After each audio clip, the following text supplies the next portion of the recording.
I was a most impressive meeting. The Prime Minister, of course, is a very impressive person who understands business. I've invited the Prime Minister to be, if you like, the global government partner. I'll be the global industry partner to promote green hydrogen across the world.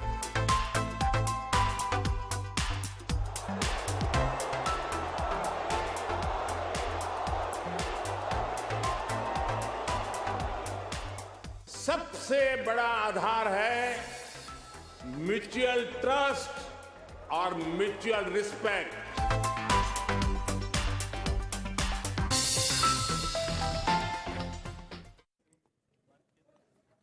Hello and welcome to Newscentre. I'm Parikshit Luthra. Prime Minister Narendra Modi is back in Australia after nearly 9 years. This time as part of a three-nation tour that began with Japan. Prime Minister Modi addressed over 20,000 members of the Indian diaspora along with his Australian counterpart Anthony Albanese in Sydney today. The event celebrated the presence of a diverse Indian diaspora in Australia. Prime Minister Albanese thanked Prime Minister Modi for bringing the spirit of the world's biggest democracy to Australia. Meanwhile, Prime Minister Modi said Indo-Australia ties are based on mutual trust and respect. He also announced that India will open a new consulate in Brisbane. And the Prime Minister's laid the foundation stone for a Little India gateway in Harris Park, a suburb largely inhabited by Indians. The two leaders will be holding bilateral talks to boost trade and defense partnership amid China's growing aggression in the Indo-Pacific. Today's Step Forward, we're now joined by Ambassador KC Singh. Ambassador Singh, thank you very much for joining us. How significant is the Prime Minister's visit to Australia at a time when we're seeing tensions around China and China's role in the world? See, initially this was supposed to coincide with the Quad Summit, which would have had the US President, the Japanese Prime Minister, and the Prime Minister of India and Australia there. So to an extent, the thunder was stolen because President Biden had to go back because of their problems at the Congress in terms of budget. So that Quad meeting took place on the sidelines of G7. Now, of course, without that Quad Summit taking place, the spirit of Quad is there. Australia is a very vital part of that four-nation group. And very clearly, China is one of the reasons the group is together, and the group is concerned about security in the Indo-Pacific. In a sense, the Quad meeting or this meeting taking place immediately after G7 links up what was G7 was till now focused on a Euro-Atlantic security paradigm. And that is now getting linked to an Indo-Pacific in which Japanese, Australians, and of course India are interested. Now, as far as concrete things are concerned, there had been a summit meeting between the two prime ministers earlier this year. Now, when you have too many summits, there are really not that many takeaways. We already have an ACTA, an Economic Cooperation and Trade Agreement. We have follow-up with another economic agreement. But this is not to say that even color and celebration, even body language is not important in bilateral meetings. So this meeting is more about not so much about substance as it is about the optics of it, the fact that the two prime ministers are moving together, they're friendly, and right. what prime minister is talking about is mutual trust. I think that is what is important. But there is a natural fit between India and Australia. Australia has had a problem with China for some years now, even though it is the Labour government. Labour government is running Australia now, but it was the Labour government which originally killed the Quad idea after 2007, because they thought that they could reach out to China. But I think now there is bipartisan support for engaging India and for seeing China as a problem. Therefore, India becomes a very important trade partner. Okay. Australia supplies metals, minerals, other kinds of technologies, and they got a huge market. After the ACTA, 85% of products coming from Ambassador KC Singh? From Australia are now tariff-free. And over the next few years, it'll go up to 95%. So it's opening a trade corridor. And Prime Minister's visit just lubricates that sense of growth. Right. Sir, I would also like to ask you, we're seeing this big community event which has taken place in the Sydney Park. There will be another big community event that will take place when the Prime Minister goes to the United States in June. How important is the Diaspora Connect this year? The Prime Minister completes 9 years in power. Next year will be 10 years in power. How important is this before the general election for the Prime Minister? Look, it has been politically controversial in India because the opposition has been saying that there is a convention that you don't carry your political differences abroad. And now, I don't know what Prime Minister said about Indian politics today, but we've seen in the past that Indian politics does come in whenever he addresses the diaspora. There is also the other dimension that when you have the local leader with you, it sends out mixed signals to the opposition of that country. Because in a sense, those leaders, of course, love to have the Prime Minister there. Indians are now 2.5% of the Australian population, and they would be concentrated in a number of constituencies. So it has a domestic political dimension, which can be controversial, as we know what happened with Prime Minister and Trump just before the last US presidential election. So it's a double-edged sword. It helps you project yourself, helps Prime Minister project himself as a leader with a global audience. By the same time, it can cause local political churning or even dissatisfaction in those who are out of power in that country. Right. Ambassador Singh, also to ask you about the big takeaway from the Prime Minister's speech at the diaspora event a short while back, and what would India like to take back from the bilateral meeting with the Prime Minister of Australia? No, as I said, because they've just met, they were together for the Quad Summit in Hiroshima just 48 hours ago or 72 hours ago. And the Australian Prime Minister had been in India earlier this year. So when you have frequent summits, you can't have takeaways, concrete takeaways from each meeting. It's always a carrying forward the ball. Sometimes there is a kick and sometimes you just carry it slowly forward. But optics, as I said, also are important in bilateral relations. They send out signals, they convey the degree of warmth and trust between leadership. I think this visit is more about conveying the sense of trust. I thought that after the Quad meeting was postponed, or rather it was shifted to Hiroshima and President Biden was not coming, I had a feeling that maybe Prime Minister may not go to Australia because, the thunder had been stolen.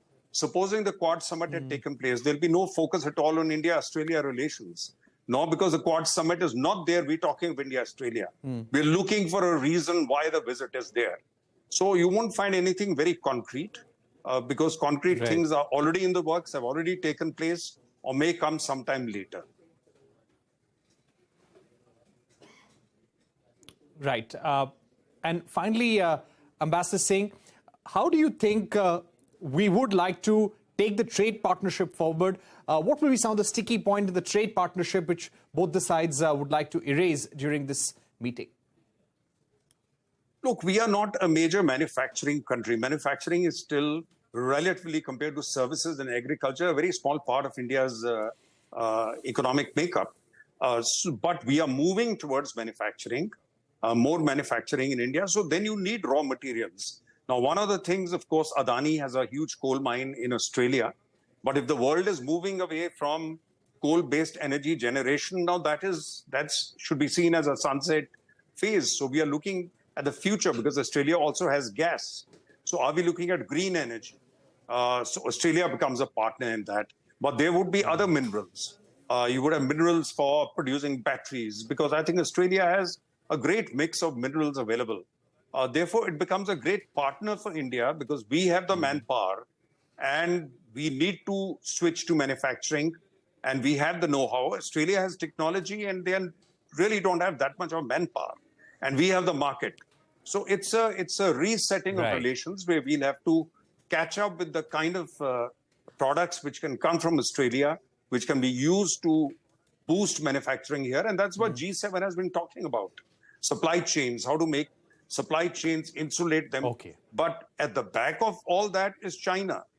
Because G7 and therefore indirectly India, we're trying to see how to create new supply chains in which India fits in. And to that extent, and those include cutting edge technologies. And to that extent, the Chinese are sort of left on the sidelines. It won't be easy. You can't break away from China. But at the same time, there's a great opportunity for India. All right. Ambassador KC Singh, we've run out of time, but thank you very much for joining us with your perspective on the Prime Minister's Australia visit. We're going to take a short break here on Newscentre, but when we return, a major cybercrime racket has been busted in Haryana by the police. 125 people detained, 28,000 alleged crimes, and 100 crore rupees looted. Details when we're back.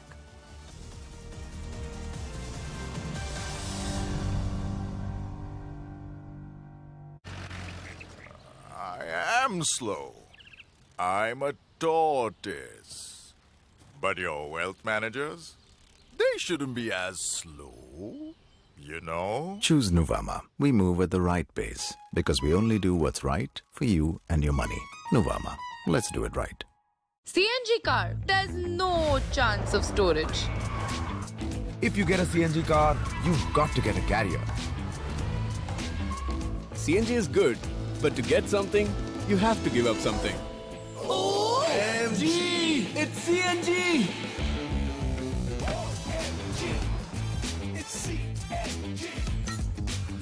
Big boot, big appeal, big reaction. OMG! It's the Altroz iCNG. एक ऐसी धरती जिसकी सुंदरता की कोई सीमा नहीं, कला, संस्कृति और ऐतिहासिक धरोहर का एक संगम स्थल प्रशंसकों को एक जादुई क्षेत्र में ले जाता है।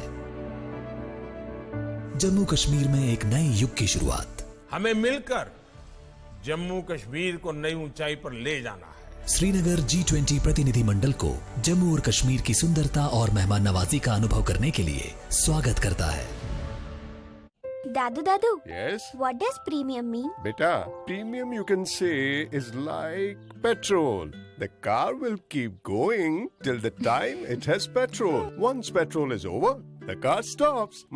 But Dad, this time even if the petrol is over, our car won't stop. How come? With LIC's Jeevan Labh, even after the premium payment tenure is over, the policy's benefits continue. That means our journey of happiness will continue non-stop. LIC, हर पल आपके साथ। Zedlac Premium Agarbatti and Dhoop, official prayer partner, Delhi Capitals.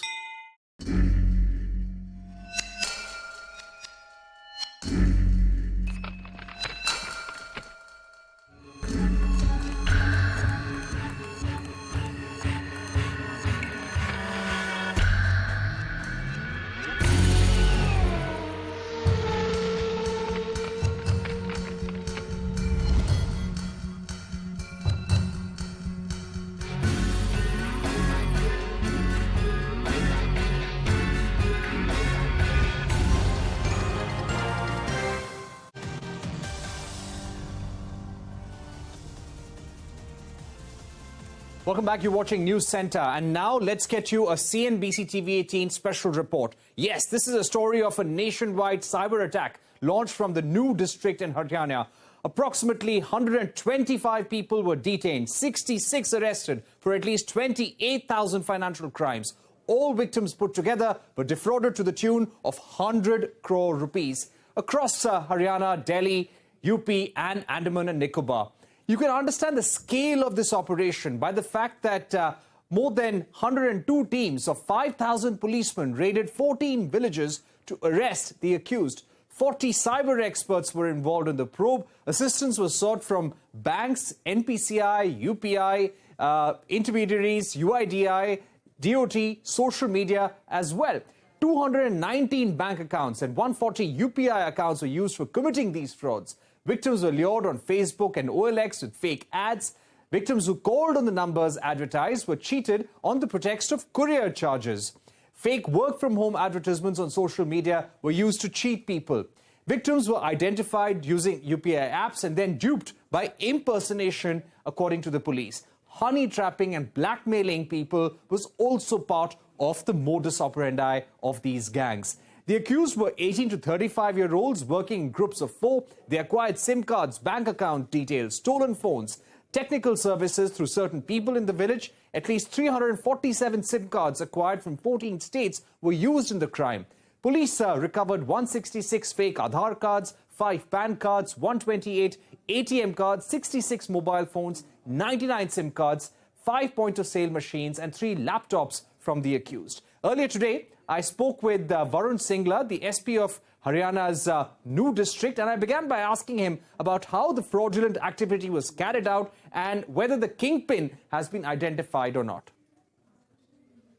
See, as far as the sophistication of the devices being used by these criminals, we could find that they were using the mobile phones and a SIM based on fake IDs, and they are using the bank accounts which in itself were issued based on the deceit, based on playing deceit on the victims. So they were using everything fake and fraud, but as such the technology is purely the mobile phone and the SIM that they are using for carrying out their most of the cyber crimes. Additionally, they are posting advertisements, misleading advertisements on the Facebook profiles. So for that, some used laptops and some other used the mobile devices. Mr. Singla, you had pointed out in the press release that there were certain individuals in the village who could provide the technical guidance or technical services to create fake profiles, fake websites, put out fake advertisements, provide mobile phones, fake SIM cards. So how did these people get all this data, get all these SIM cards and technical know-how? See, they have divided the whole task in a number of different smaller tasks. So a cyber criminal requires a fake SIM. He also requires a mobile which might be stolen or it might be second-hand. So he also needs a mobile phone, a cheaper mobile phone, smartphone. And additionally, he requires some bank accounts in which the amount of fraud will be getting transferred. And then he also needs service of withdrawal, that he doesn't need to get outside of the village and he gets the cash in hand while he is sitting in his village. So those individuals, which we have already stated in our press note, they are providing these kind of services. They are not into cybercrime as such. They are into providing these services, that one person is basically able to procure these SIM cards. So he's getting from somewhere in Bharatpur, or he might be in touch with some driver elsewhere, and then those drivers are roaming all around India and they are procuring SIM cards from somebody else. And like that, they are able to procure SIM cards. Additionally, as regards the bank accounts, as I already stated, that there is a separate gang who is working just upon opening the new bank accounts by displaying deceit on the victims, promising them jobs, and on the pretext of opening a job account, they fill up their credentials in the online banking system and then get their online KYC done. So they are all genuine accounts, but were registered based on the promises, fake promises.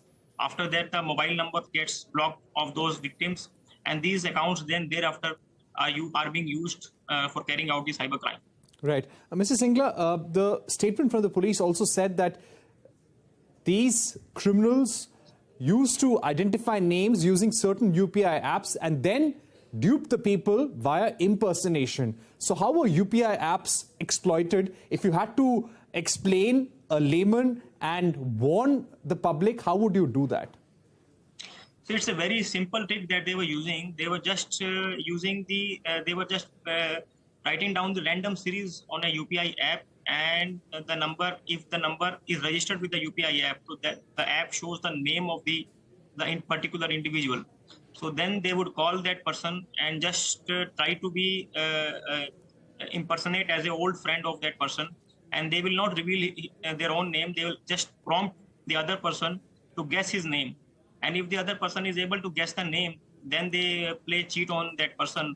And they ask that they are in a fix and they were about to receive a payment which they are not able to receive, and they somehow found the contact of that friend in their phone book, and that's how they called them up, and then they deliver some fake messages of payment to that particular person, saying that the money has been credited to your account. Now you transfer the money to so and so account.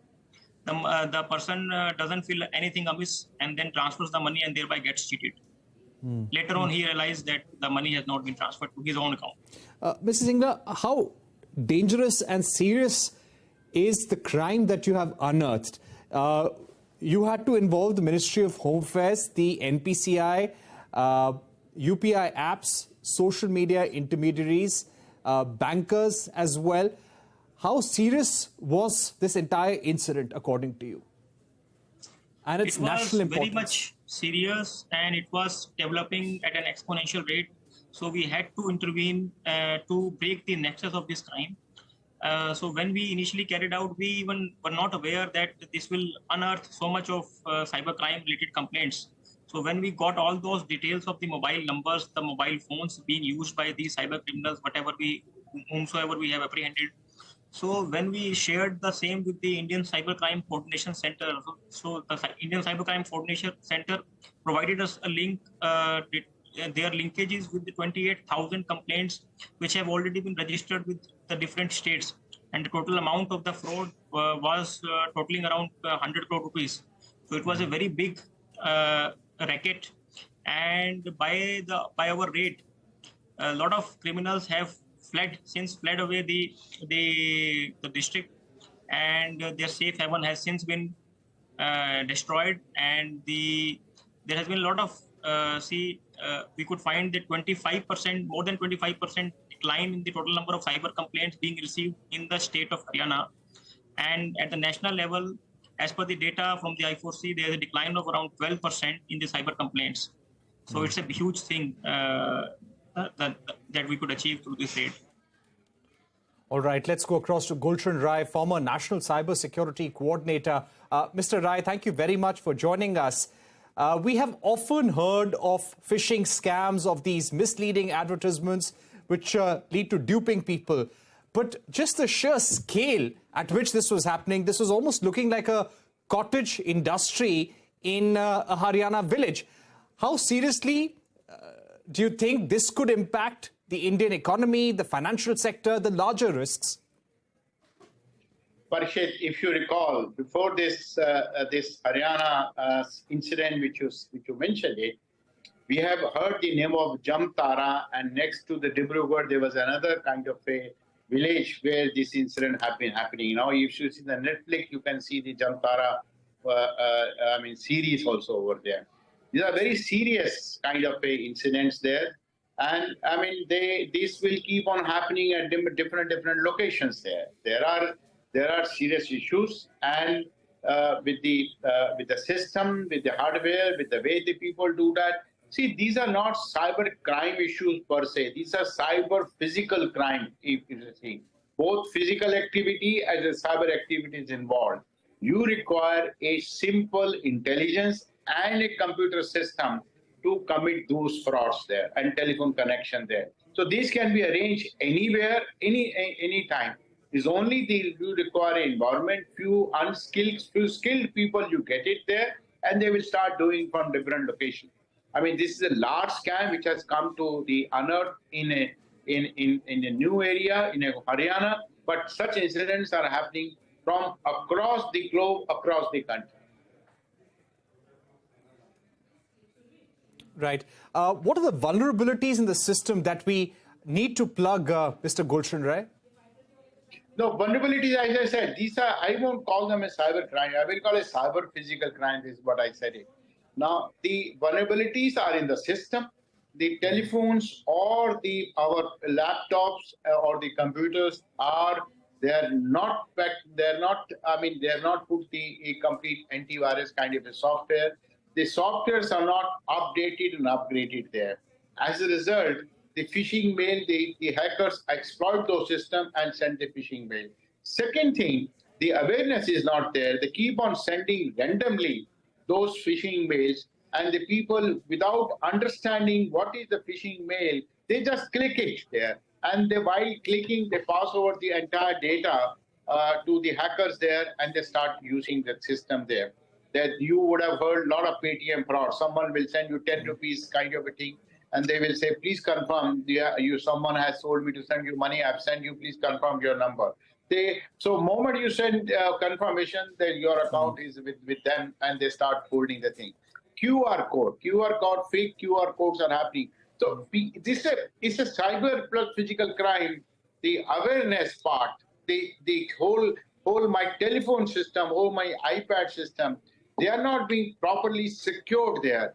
As a result of which, lack of awareness, lack of education, and everyone, we are mindlessly going and doing the the kind of electronic transaction, UPI-based transaction, or some other transaction for 5 rupees, 10 rupees, we keep on going that.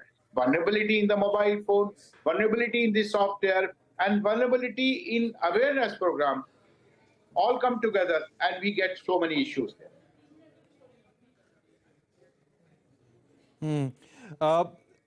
I would also like to ask you, what should an average customer or consumer be wary about while using these UPI apps? For example, the SP of Nu, who was talking to us a short while back, he said that it's very simple to go to a UPI app, run a particular series, identify a name, and then try and impersonate a relative to dupe that particular customer. So what vulnerabilities or how should a customer be aware, Mr. Rai?